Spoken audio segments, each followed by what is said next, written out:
In this video, we're going to look at solving trig equations. So we want to solve the equation sine of theta equals 1/2 on the interval from 0 to 2 pi. Now, this interval is saying that 0 is included as a possible solution, but 2 pi is not. So basically what this means is we're just looking for all of the values of theta that give us a y value of 1/2 on the unit circle within the first rotation around the unit circle. So if we take a look at the sine function, we know that it equals 1/2. So we can see that it equals 1/2 lots of places. So we have here, here, here, here, here, here. And because this sine function is periodic, we know that it goes on forever in both directions. So it's going to actually have infinitely many places that the value of theta will give us a value of 1/2 for the sine. So we just want to know, well, what are the values on this interval from 0 to 2 pi? So we're looking at this interval here from 0 to 2 pi, and we want to know what are the values that make it 1/2. So we see that it hits 1/2 here and here, and nowhere else on the interval from 0 to 2 pi.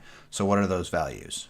So if you recall on the unit circle, the y coordinate is 1/2 for theta equaling pi over 6, and then also again at 5 pi over 6.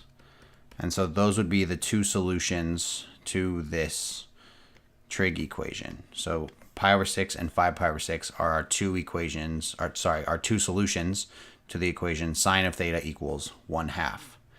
Now, if you wanted to think about this in terms of solving using inverse, it's going to be a little different, because if you took the inverse sine of both sides, you'd end up with theta equals the inverse sine of 1/2. And we know that the inverse sine is restricted to only angles in the first quadrant, so we wouldn't get 5 pi over 6 as a possible answer. So if you're thinking about it this way, you still have to remember that we're considering all angle measures from 0 to 2 pi. So that's just something to think about, knowing that, again, we're looking for all of our angle measures between 0 and 2 pi. So these are our two possible solutions for this equation. So let's solve this equation, 8 cosine squared theta equals 6 on the interval from 0 to 2 pi.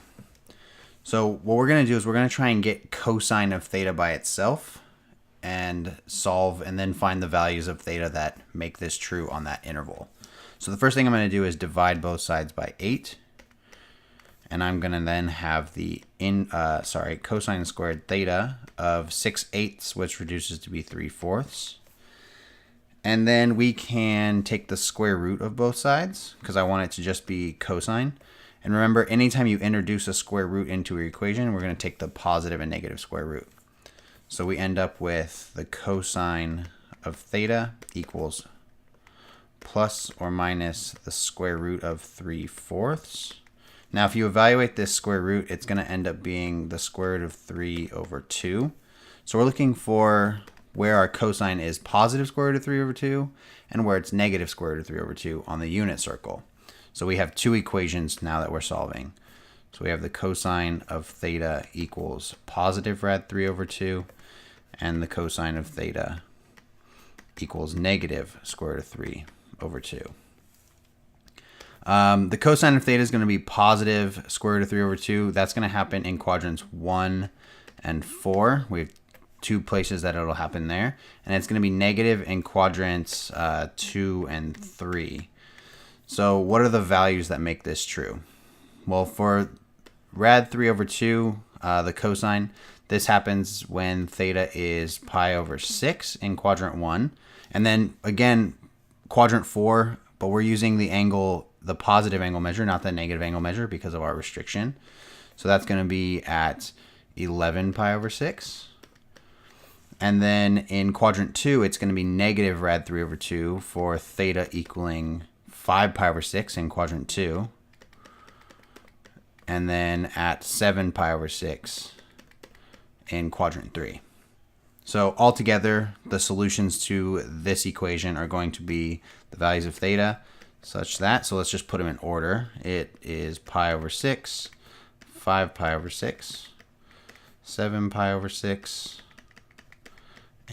and 11 pi over 6. So there's 4 solutions to this equation.